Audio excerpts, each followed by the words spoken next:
but I completely reject the assertion of the question.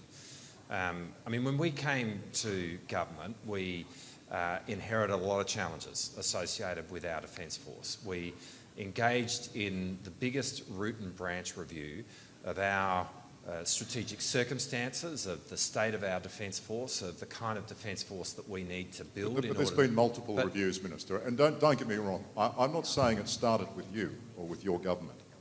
I think it's fair to say it's been through successive governments. But what are you doing now, today, to make it better and fix it? Because this is all very nice. This is fantastic shop window, but you don't want to be known as Minister for Showbags. There's got to be substance to it. Well, really happy to answer the question if you'll allow me to answer it. And, you know, there is significant steps that we have taken, and if I can complete what I just said, you know, when we went through the Defence Strategic Review, we worked out what sort of Defence Force we need to build in order to meet the strategic challenge that we face. Now, what that has resulted in is two things, to answer your question. One is an unprecedented level of reprioritisation of the existing defence spend, so that we are focused upon building a Defence Force which has the capacity to project. And the second thing that it's done is seen the biggest peacetime increase in defence spending in Australian history.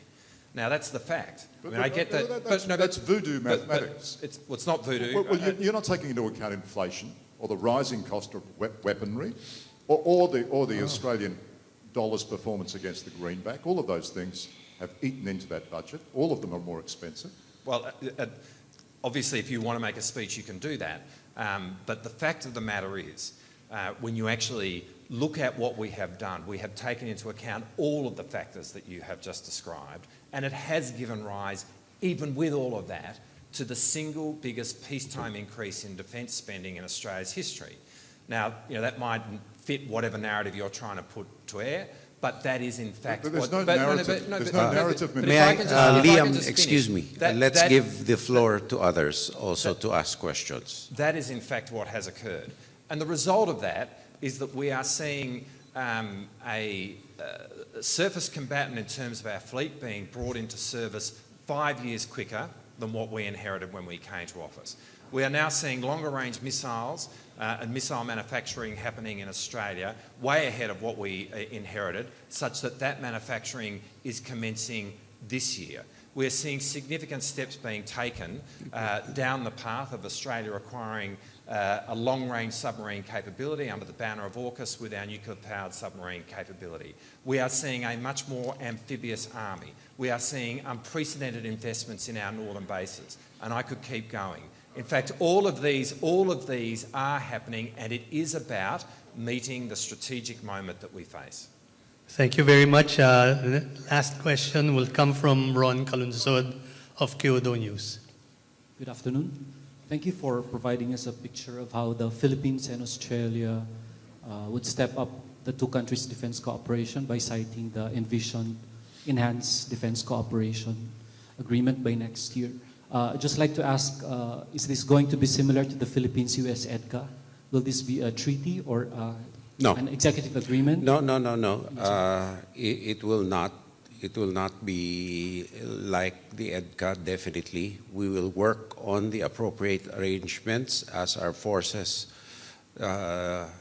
find out what they need. EDCA is an offshoot of a mutual defense treaty and not a visiting forces agreement, so that is a fundamental difference. So we will work out the appropriate arrangements, but we need, in order to operationalize the status of visiting forces agreement with Australia, more facilities to service them for increased tempo of joint exercises and joint activities. There was a mention of infrastructure plans. Can you tell us? Pardon me? Infrastructure plans. We cannot tell you. Okay. Which area, sir? We cannot tell you. Okay. Thank you.